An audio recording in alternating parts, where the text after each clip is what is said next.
Good morning all వెస్టీరియస్. నేను మీ రామకృష్ణ. ఈరోజు మనం కరిగట్టి, ఈరోజు మాది 4 ఎకరాల కరిగట్టి. ఈరోజు దీనికి పోయినసారి మనం అగ్రి యాక్వాజెల్ వాడాం నీటి ఎద్దడి కోసం. ఈసారి కూడా మళ్ళీ యాక్వాజెల్ తెచ్చాము. 3 ఎకరాల పొలం, ఎండిపోయే పొలం సక్సెస్ అయింది. మీరు దీనికి కావాల్సింది ఏంటంటే నీటి ఎద్దడి ఎక్కువ ఉన్నటువంటి పొలాలకి యాక్వాజెల్ చల్లాల్సిందిగా మన వారు సూచించారు, అప్లైనర్స్. కాబట్టి ఈ అగ్రి యాక్వాజెల్ నీటి ఎద్దడి ఎక్కువ నీళ్ళు ఎద్దడి ఉన్నవాళ్ళు వాడచ్చు. తర్వాత గ్రాన్యువల్స్ మనం వాడేది గ్రాన్యువల్స్ వాడుతున్నాం. అయితే ఇప్పుడు మీకు ఒక డెమో చేసి చూపిస్తాను నేను, అది ఏ విధంగా పనిచేస్తుందో. పట్టుకో, ఇలా చూసుకోను, అవపడుతుంది.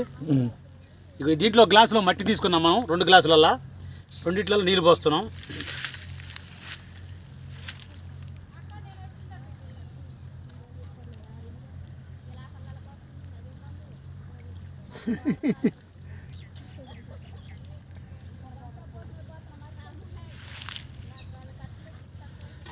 రెండిట్ల మనం నీళ్ళు పోసాం. వాసుగారు ఎక్కువ చెప్పింది.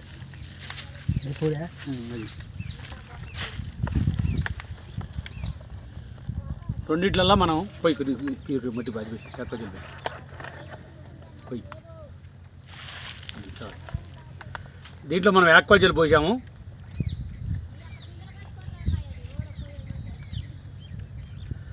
తర్వాత దీంట్లో మనం ఏం పోయలేదు, సాధారణమైన మట్టి, సాధారణ నీళ్ళు ఇవి.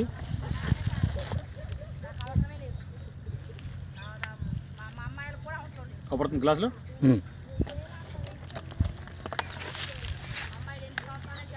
ఇది యాక్వాజెల్ వేయని గ్లాసు, ఇది యాక్వాజెల్ వేసిన గ్లాసు.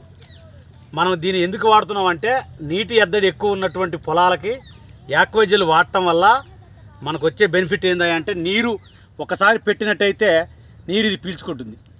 చూపడుతుందా? నీరు ఇది పీల్చుకుంటుంది. ఇట్లా అంటే పెట్టిన నీరు మొత్తం అట్లా భూమిలో పట్టుకొని ఏరుకి ఎంత కావాలో అంత అందిస్తుంది.